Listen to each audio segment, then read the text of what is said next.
All right, y'all, this is Rickey Smiley, the morning show, and These nuts. All right, 13 after the hour, and this lady on the chat room trying to crack with me. I just told her that it's a lady named Sweet Lips look just like Danny Glover when she wake up every morning. That's funny. Rocky, was you crying? Did you? Imagine your girl waking up looking like Danny Glover. Which Danny Glover? The young or the old Danny Glover? The one that was sitting on the porch when he got a hold on the car purple. Danny Glover been old since he was young. You know what I'm saying? That's when he had sent for Nettie, and he was on the porch smiling because he had finally did something good. That's what I asked her, like, when she wake up. And then when he walked by with that donkey, when they was out there playing pancakes. Oh, he's a real pitiful.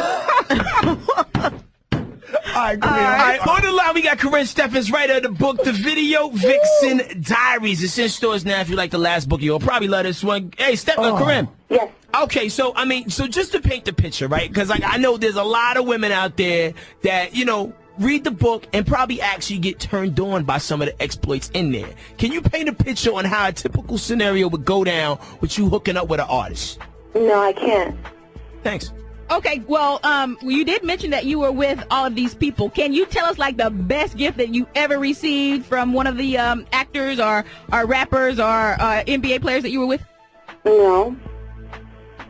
So the thing is this, the Vixen Diaries, and obviously because you guys don't have a copy of it, you don't know what it's about. No, we got it right here. We just got it. do have it. They just sent it to us late. You guys haven't read it, and so what you guys are doing is asking questions based on the first book. And it's unfair because it has nothing to do with the second book. And I've never discussed things like, I just don't discuss things like that. And I'm sorry, I just can't do that. That's not what I want to talk about. What would you like for everybody to know then?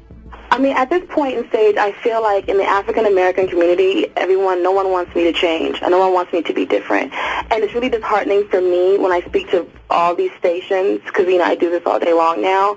It's usually my own people that try to tear me down and ask me ignorant questions. I'd like to see my people ask smarter questions. I don't want the white folks to get all the good stuff. And I think that, at this point, I'm tired. I'm already exhausted, and just from this morning, from the things I've been having to go through, I'm not that kind of person. The people that have done things for me financially have done so because I needed them to, because I was homeless or hungry or couldn't pay my bills. And they stepped up and they did what they felt was necessary to support me and my son. I don't take that lightly, you know what I mean? And I don't make jokes about it, and I just don't. And I've been hooked up with an artist. I've had relationships with people that didn't go very well. And with me right now being the way that I am at 29 and trying to raise a 9-year-old son and, and getting married and just being a different person because I have to be, I don't want to be answering questions about how I was 9 years ago in that fashion. You know what I mean? And so it's disheartening for me that, I'll talk to someone who knows nothing about my culture and they'll ask the most appropriate questions, and then talk to people that should know more about my culture and they ask me silly, inappropriate, tacky questions. Well, check this out. You made your bed, so you got to sleep in it. So you can't come on talking about you want somebody to ask you smart questions and intelligent questions. There's a tone. There's an appropriate tone for everything, and you can ask the same question in a different tone, and you'll get a better response from me. Right. I think that the tone for my community is very ignorant. Right, but I have a hard time with that. I can't speak to ignorant people. I just can't do it. It gives me a headache. Right, but nobody on this show has raised their voice or asked you a disrespectful question in a disrespectful way. Or is ignorant. The tone. Like sometimes the tone gets a little strange. Like, well, tell me about what is it like to hook up with an artist? I don't know. Well, you should know because you done been ran through. No. And that's what you want us to buy your book to find out. Right. So, but see, the Vixen Diaries isn't about that.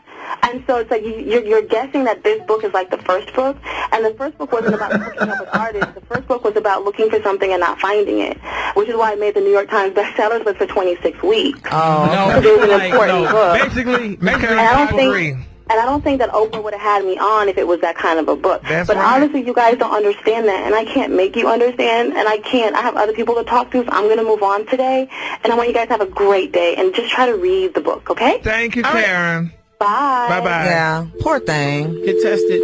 Man, please. Oh, my God. Rocky said, because you've been ran through. I mean, come on with it. Just keeping it real. You went in. And I've been thumbing through this book. That's why I was so quiet during the interview. I mean, but even on the 4th page, she's talking about, like, you know, like this person in Hollywood that she's been in that she won't say his name because he's so powerful that she doesn't want nothing to happen to herself. Man, that is absolutely crazy because that is the way that she marketed the book. She did not talk about, you know, the fact that I'm this, you know, poor little sister in the neighborhood and I was homeless and these guys helped me out. She promoted the book and she marketed the book as if, you know, she was a superhead and she slept with all these artists and that's how she tried to appeal to the masses. And then she gonna say don't call her a superhead because it's too early in the morning. Is there a particular time of the day that we need to call her that? Well, you know what? I'm really disappointed because I was looking towards this interview for her to be able to. I don't judge people, so for her to be able to redeem herself and to say something profound like I was this way, this time I am that. But you were defensive, and she wants people to buy the book based on her being out there, being a hoe. That's how she sold it. Well, I think the book is wonderful, and I think everything she said was the truth, and I think it was disrespectful to call her a run-through person, Rocky. Please, man. She's lucky she got off the phone right then and there. That's all I gotta say. I haven't read her book, but she's done some pornography. Oh, my God. All right, 20. So wait a minute, who's she marrying?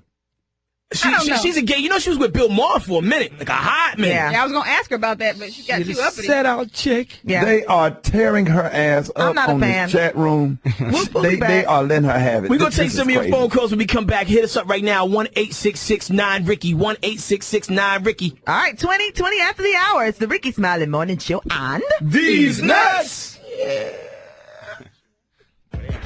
Rickey Smiley and These Nuts. Wake that ass up.